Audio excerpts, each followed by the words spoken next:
The Whispering Pines by Edwina Longbottom, Chapter 1, Into the Woods. The flask passed between them as their SUV wound through the mountains, liquid courage burning away the last threads of hesitation. 5 friends, Emma, Jake, Claire, Ryan, and Leah, all seeking escape from lives that had grown too predictable, too safe.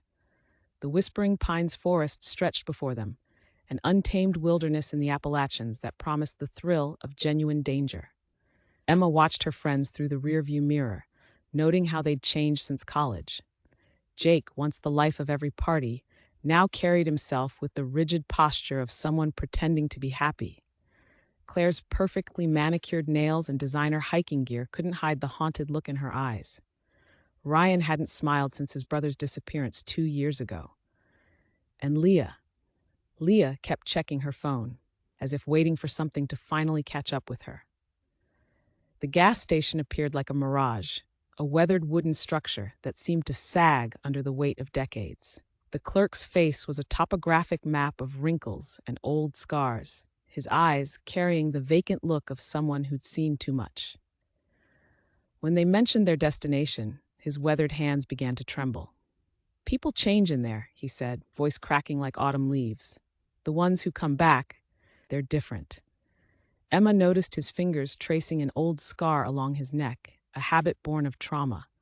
Jake dismissed it as backwoods superstition, but Claire saw how the man's hands shook as he handed back Emma's credit card. "Best stick to the marked trails," he called after them. "Though it won't matter much, the forest has its own paths." The initial hike felt like freedom. Sweat-soaked and alive, they pushed deeper into the ancient forest, their laughter echoing off trees that had stood sentinel since before America was born. But as shadows lengthened, the wilderness transformed. The birdsong died, replaced by a suffocating silence that pressed against their eardrums. The trees seemed to lean inward, branches reaching like grasping fingers.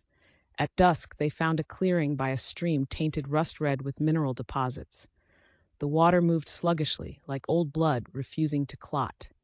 They set up camp, their modern gear looking obscene against the primordial backdrop.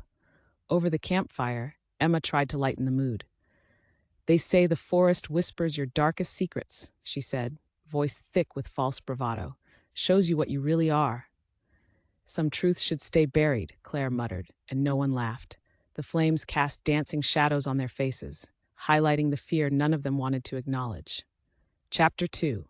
The Discovery dawn broke gray and cold, the sun a pale disk barely visible through the canopy. Leah had volunteered for first watch while the others slept, each haunted by dreams of falling into endless darkness. When they woke, she was gone. Only her journal remained, its pages damp with morning dew, the final entry a frantic scrawl. They were right. It knows. God help me, it knows everything.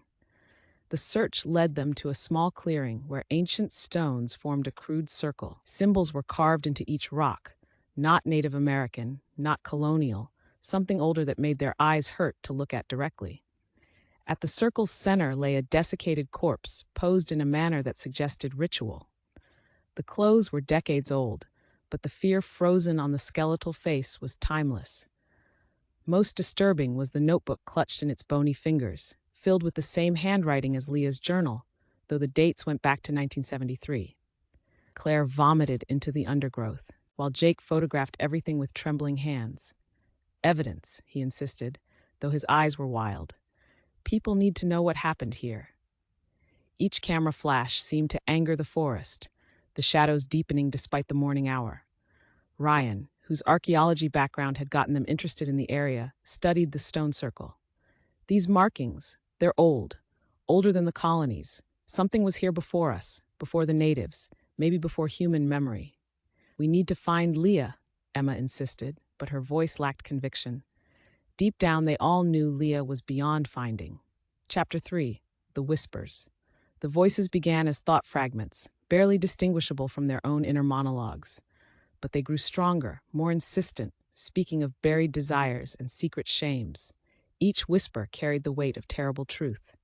"Remember what you did, Emma? The night of the accident? You never told anyone how long you waited before calling 911, how you watched the life fade from his eyes and felt relief." "Jake, sweet Jake, still dreaming of your sister's friend." Does your wife know about the videos? The ones you watch late at night when the guilt keeps you awake? Claire, they trusted you with their money, their lives. Where did it really go? The cancer treatment fund, the children's college savings, all gone now, aren't they? The group fractured as each person's private hell manifested. Ryan clawed at his ears until they bled. Make it stop. Please, I'll confess everything. The fire wasn't an accident. I wanted the insurance money. I didn't know Tommy was inside.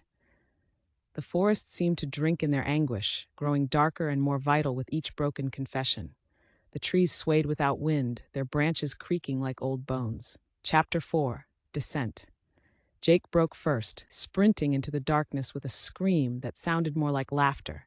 They found him hours later in a hollow tree, rocking back and forth, reciting a litany of sins in a voice that wasn't quite his own. His eyes had changed, the pupils elongated like a cat's, or something older that had learned to hide in human shape. The truth feels good, he giggled, scratching deep furrows in his arms. Like taking off a mask you've worn so long you forgot it wasn't your face. Claire's transformation was subtler. Her eyes grew distant, and she smiled at things no one else could see. It's beautiful, she whispered. The truth. It sets you free. She walked into the forest deliberately, ignoring their pleas to stop. Just before the darkness swallowed her, she turned back. Her face had changed, becoming something ancient and knowing. Ryan succumbed to paranoia, convinced the others had led him here intentionally.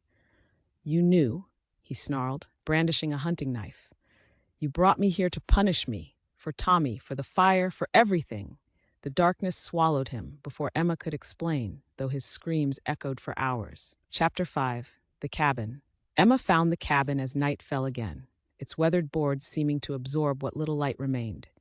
Inside, personal effects from countless victims lined the walls, a museum of lost souls. Photos, journals, wedding rings, all arranged with terrible precision.